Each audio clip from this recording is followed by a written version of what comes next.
Welcome to SSE Essentials, a podcast series exploring entries in the newly released Encyclopedia of the Social and Solidarity Economy, or SSE. The Encyclopedia is your comprehensive guide to the SSE, a concept recognized globally for its potential for inclusive and sustainable economic and social development. Published by Edward Elgar, the SSE Encyclopedia is a collective work of the United Nations Interagency Task Force on SSE, or UNTF-SSE.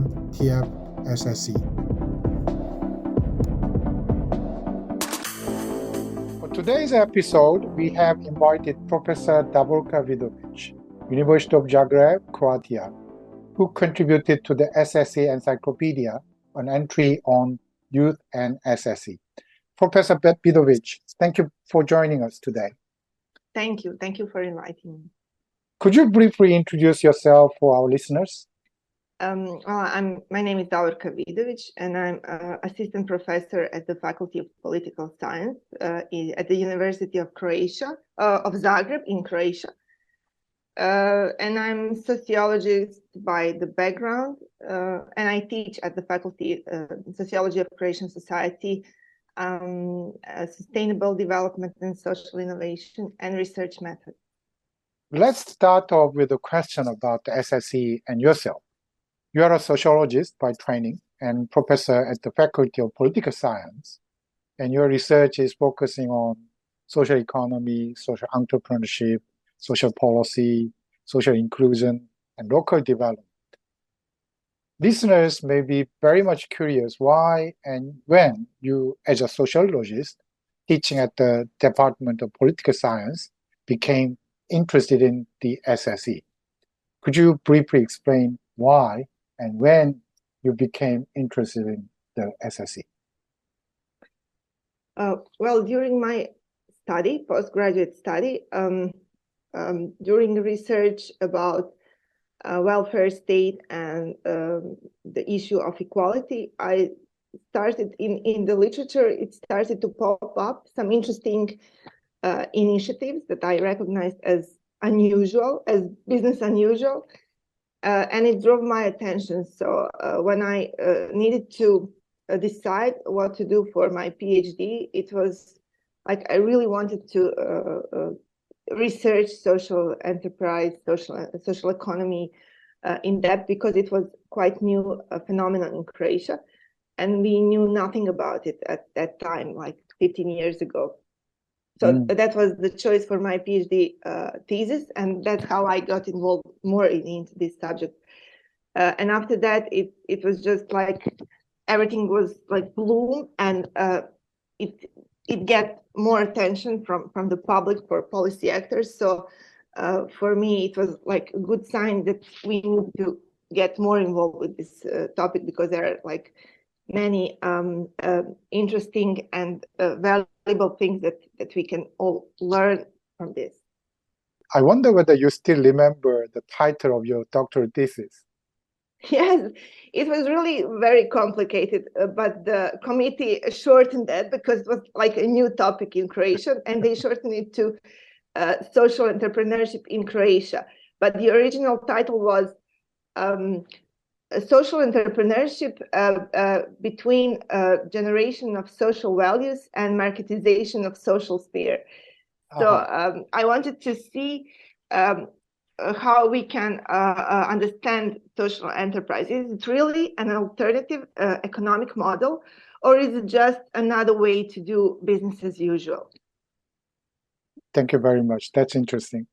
I think the original title is far better than the shortened title by the committee members.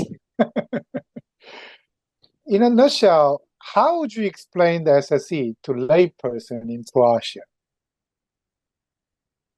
Well, I would explain, I think one of the key aspects that are important for me is respect. I think the SSE has very different values in the core of that of the model. So I think the values are the key to understand difference that SSE had in comparison to traditional economic model. And I think that everything is about respect towards people, towards a nature, towards a community.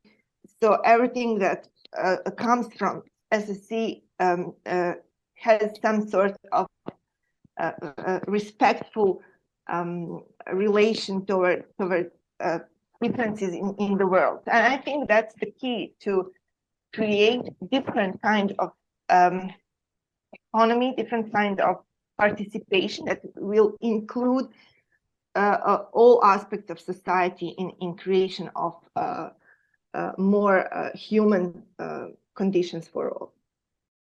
You wrote an entry about youth for the encyclopedia. Why do you think SSC is attractive to youth? And what aspects of the SSC attract the attentions of youth? Well, I think that SSC can be really important model for youth because young people today, they are going through transition from childhood to adulthood, and it's happening in contemporary society. It's happening in a world of multiple transition, and we are facing with so many crises that making them insecure to where to go in their adult roles. So I think SSC can provide them tools to innovate something new, to engage their creative force, to create different models that get engaged in a way that can be like contrary to what they see in dominant society, in dominant culture. And it can provide them a platform to create something new, something better, something more involved. And I think that participative model of SSC is very valuable in that sense, because research shows that youth are, that there are decrease in numbers of youth engagement in political and social organizations and activities. So I think SSC can give them a really good model to get involved in decision making that is of their concern, that that has something to do with their lives. So I think that in that sense, SSC can encourage them to become active participants of society. Thank you very much, Professor Davorka Vidović, for being with us. Thank you. Thank you for inviting me. That's all for today's episode of SSC Essentials. The Encyclopedia of the Social and Solidarity Economy is available online for free. It is also for sale in hard copy for your libraries or bookshops. Check the links in the podcast description to get your own copy. Thanks for listening, and stay tuned for the next episode of SSC Essentials.